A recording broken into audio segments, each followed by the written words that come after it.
To House Intel Chairman Adam Schiff making remarks here before the press. Council, as well as Mr. Blair from the Office of Management and Budget, someone who worked closely with Mick Mulvaney.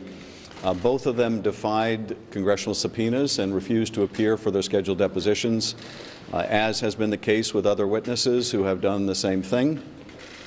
This will be further evidence of an effort by the administration to obstruct the lawful and constitutional duties of Congress. I would also say, and we expect the witnesses who have been subpoenaed to come in this afternoon at White House instruction also to be no-shows. This will only further add to the body of evidence on a potential obstruction of Congress charge against the President. Indeed, in the Nixon impeachment, there was an article of impeachment based on the obstruction of Congress that itemized each of the subpoenas that the White House had defied. Well, today we have 4 additional subpoenas to add to the list of a potential charge involving the President of the United States and his obstruction of our constitutional duties. These witnesses are significant, and the White House understands they're significant.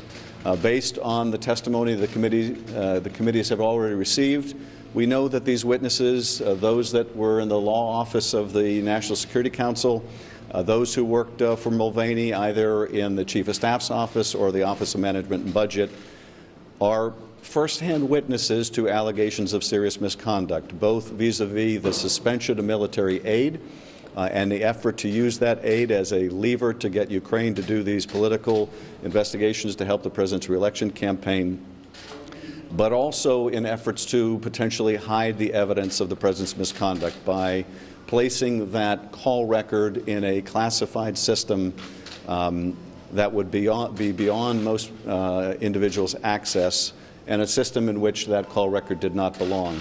So very pertinent testimony, very relevant to the other witnesses who have come forward, and we may infer by the White House obstruction here that their testimony would be further incriminating of the President.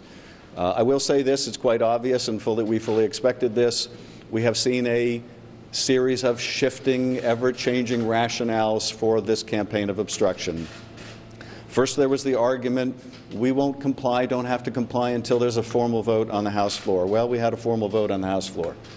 Then it was, we don't have to make these witnesses available because they're senior officials and they're given absolute immunity, even though no court has ever upheld the claims of absolute immunity. Indeed, the only one to reach a decision on it involving Harriet Miers ruled there is no such thing as absolute immunity. And it has been the uniform position of Democrats and Republicans that we do not respect any fallacious claims of absolute immunity. But then when people who were subpoenaed had little or no interaction with the President, and there couldn't be even a colorable claim of some kind of immunity, the explanation shifted once again to, well, we're not going to let them come forward because you won't let agency lawyers present. And again, that would violate the House deposition rules.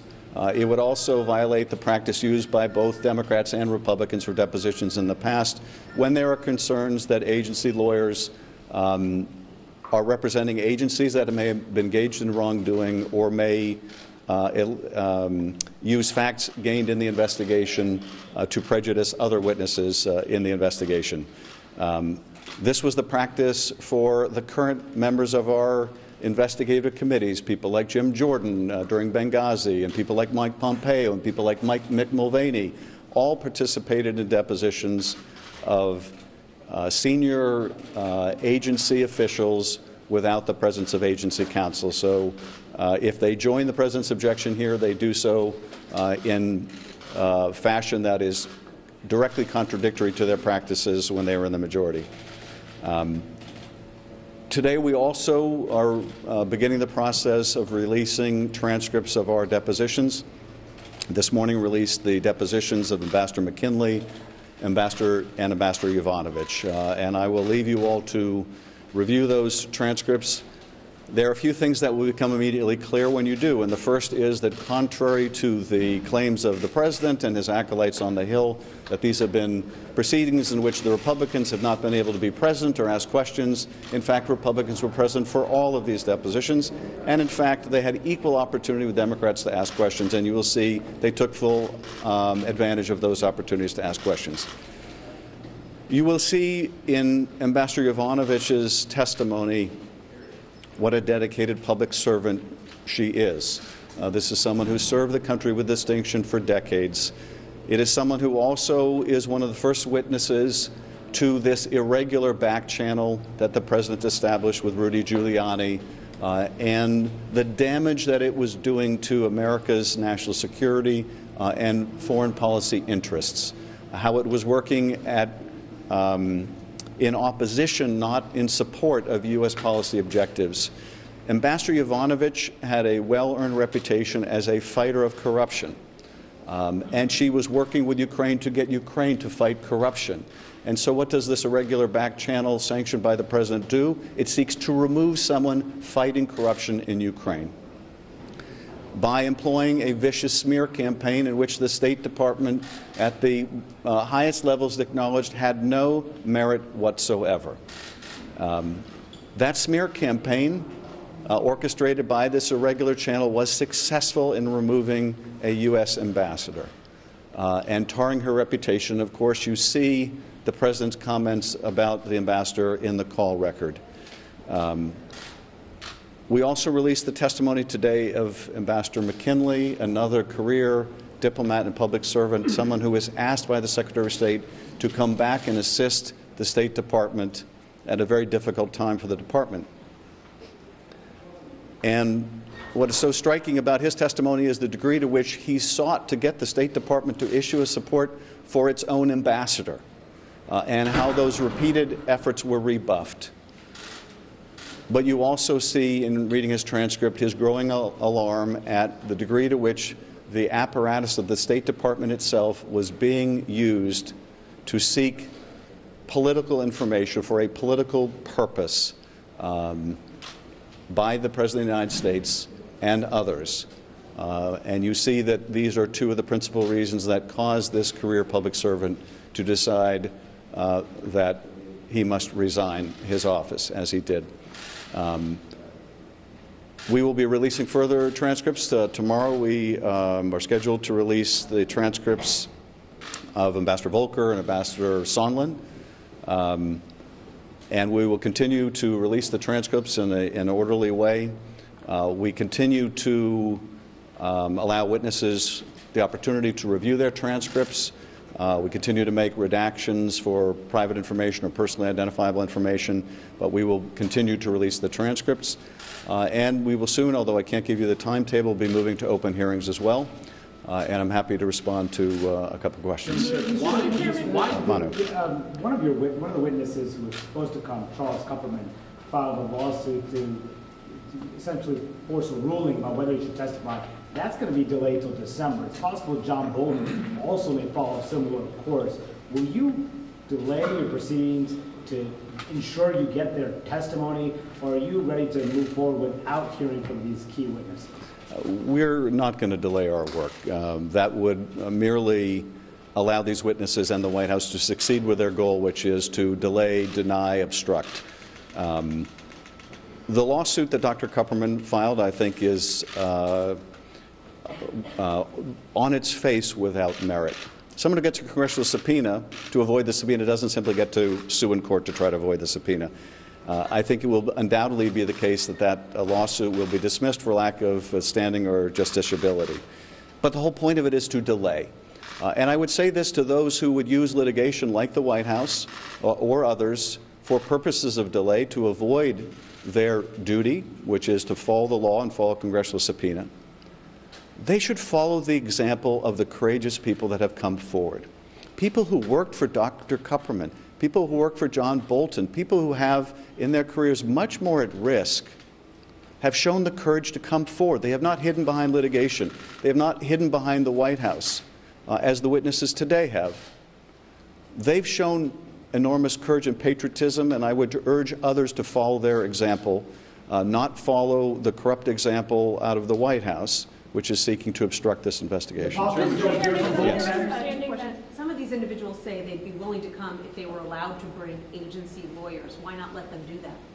Well, it has been the consistent House rule that we do not permit agency counsel in the room, particularly when we have concerns about those agencies. The State Department, for example, and this you'll also see in the transcripts. I'm trying to think if it's in the transcripts. Yes, it's in the McKinley transcript. State Department representatives made the claim to their employees that they were being bullied by the Congress. And in fact, the State Department employees were concerned about being bullied by their own State Department, and that bullying was being misrepresented to Congress. These are the same agency personnel that these witnesses want to bring in and sit in on these depositions. But this isn't just a decision that the chairs are making in this investigation. It's the decision that Trey Gowdy made as chair. It's the decision that Jim Jordan made in his participation in the Benghazi investigations. It's the decision Mick Mulvaney made when he was conducting investigations. This has been the uniform policy and practice of the House. And then when it comes to Ivanovich and McKinley, do you anticipate bringing these individuals back for public hearings? At this point, I'm not going to comment on who our witnesses will be in the open hearings, but we will endeavor to make the decision about who the most important witnesses are, and try to provide testimony in an orderly way in which the American people can understand the nature of the allegations and the facts involving, what is at the heart of this investigation, and that is the President's abuse of his office to coerce an ally that is fighting off Russians in our national security interests. They are fighting off the Russians in their interests as well. To withhold vital military support from that nation, to withhold a vital meeting from the president of that nation as leverage to get that nation to engage in the corrupt act of these investigations the president believed would help his reelection campaign. We're also obviously looking at allegations that there may have been effort to cover up these activities. And so the witnesses that bear most directly on those issues are the witnesses we'll want to bring in. Chairman, last question. Attorney John Eisenberg, we're talking now about the transcript of President Trump's July 25 phone call with the President of Ukraine. Is it your understanding that John Eisenberg at the National Security Council moved that transcript over to the super secret intelligence server on his own, or did he do it in coordination with John Bolton, the National Security Advisor? Well, I think you'll see as we release more transcripts that there may have been others involved in those discussions. But one of the reasons we wanted Mr. Eisenberg to come in is to find out what his role was, what the role of others was, and why a transcript that plainly did not belong in a classified system that is meant for some of the most secret of intelligence activities, that is, covert action activities. Why would a call record that the president would have the country believe was perfect, why would it be hidden in this classified system? So clearly the White House does not want him to testify. They do not want the American people to know why Mr. Eisenberg or others made that decision. And I think we can infer that the reason they don't want the public to hear from Mr. Eisenberg is that it would tend to corroborate allegations against the president. But that's the very reason we want to bring him in. And of course, we are concerned that he, as a top lawyer in the administration, would engage in the lawless act of refusing to abide by lawful process. Thank you. Thank you. Releasing these depositions mean you don't expect any of the rest of these witnesses to appear?